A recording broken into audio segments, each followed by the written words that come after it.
Is tech sales different from regular sales? I don't like cold calling and getting yelled at. Yes, tech sales is different from regular sales, being that tech sales is B2B sales, while regular sales is B2C sales. So, what does that mean? So, B2B just means business to business, B2C means business to consumer. So, in tech sales, you are working for a business and you are selling your company's product or technology to other businesses, B2B. In B2C sales, you are working for a business and you're selling your company's product to other individual consumers like you and me. So, the reason why that matters is because when you're selling to other businesses, the nature of the conversation is very different. Because think about it. In B2C sales, when you're working for a business, it's not that deep. Like you're just trying to sell the product to anybody who is willing to buy it. Whoever walks in the door and they're trying to buy Nikes or a cell phone or, you know what I mean? It's like you can try to solve for, minor solutions. Like you are still providing a solution for somebody. If they're like, oh, like I need shoes for jogging or running on the treadmill, or maybe it's a phone. They're like, yeah, I need to be able to record in high quality with a uh, high quality camera. It's like, okay, the person might be like, I know how to solve that. So it's still solving for a solution, but if somebody walks in and they're just like, iPhone 15, please, it's like, okay, no questions asked.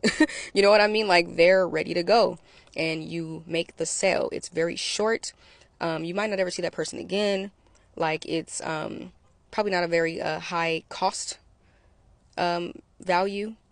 It might be probably anywhere between like what $5 all the way up into what like $1,000. Like those are like small sales. Well, when you're in tech sales and you're working for a tech company and you are the SDR, BDR, sales development representative, business development representative, you are selling your company's technology to other businesses. This is some high price stuff now. You know what I mean? It's like you're trying to sell your technology to a whole business that's going to use your technology. It's not just a matter of, oh, the other business being like, we like your product, we want to buy. It's like, well, it's not that simple. It's like, let's actually make sure this is something that would work for your business. Like, let's make sure you fully understand what our technology does. Is this a need that you guys have? Is it the right timing? Does the person have the budget for it? Like you want to have that conversation because they're going to be, it's not just a one-time purchase and you never see them again, like in B2C sales, most likely. It's like you're most likely going to, because contracts are involved now, like your technology is being used at different businesses. So these businesses have contracts with your business or the company you're working for's business. And so you want them to have budget to be able to afford whatever the contract is. Like after a year, are they going to be able to afford it again next year? Like, how much are they paying? We're in the thousands of dollars now. These are bigger purchases, like bigger, I'm gonna just call it lifespans, where it's like you're most likely dealing with this, these businesses year after year, hoping that they continue to use your technology for their business.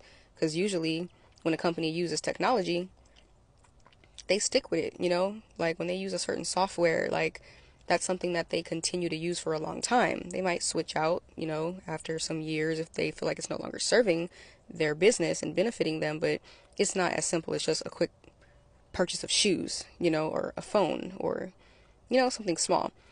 So to get to the other part that you mentioned, you said you don't like cold calling and getting yelled at. So unfortunately, cold calling is a thing. In tech sales, you do have to cold call.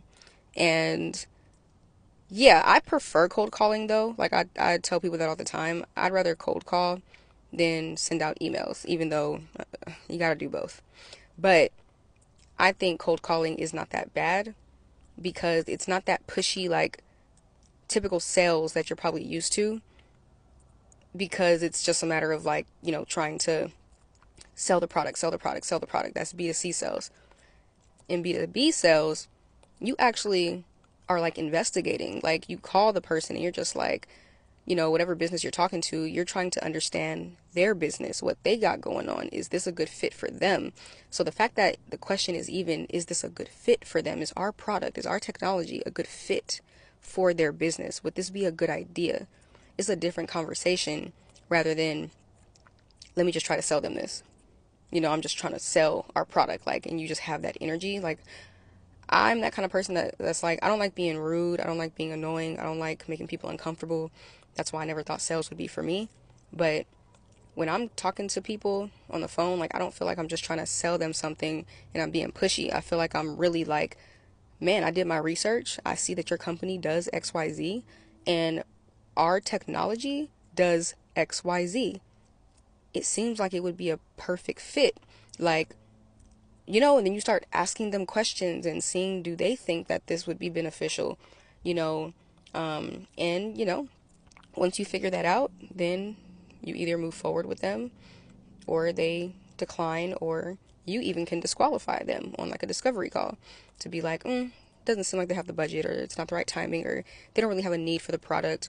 So yeah, they might not be like a good fit, and you actually don't move them forward in purchasing the product. Like, it's not always about the sale, because it's better to get a company when it's the right time than to try to get them when it's the wrong time, and that leaves a bad taste in their mouth with your technology and your company's product, and now you lost them as a potential customer. If you would have, had you have waited and just been like, what, I don't think right now is the right timing for your business to, use our technology, but what if we touch base in like 6 months, given whatever those factors are, it's very different.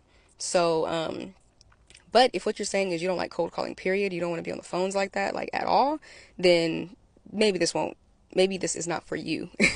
But yeah. And when you said like getting yelled at, I've definitely been told in an email like to stop. Oh, hold on.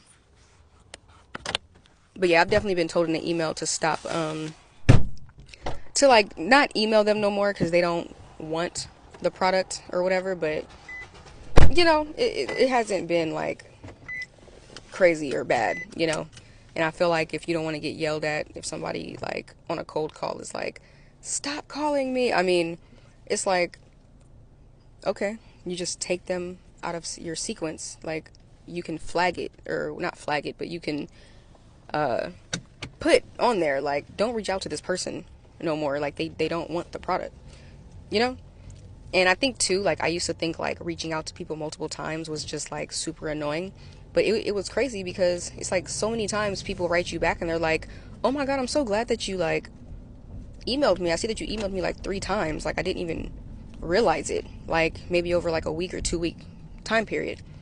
They're like, I've been so busy. Like, I'm so glad that you actually emailed me because I really did, I did see your email and I forgot.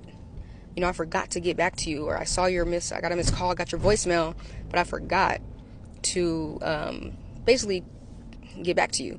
So there's people who are thankful because they're busy, especially like I said, in B2B sales, like, you're dealing with other businesses. So they're busy running their business or doing whatever their role in the company is. So anyway, yeah, that's my 2 cents.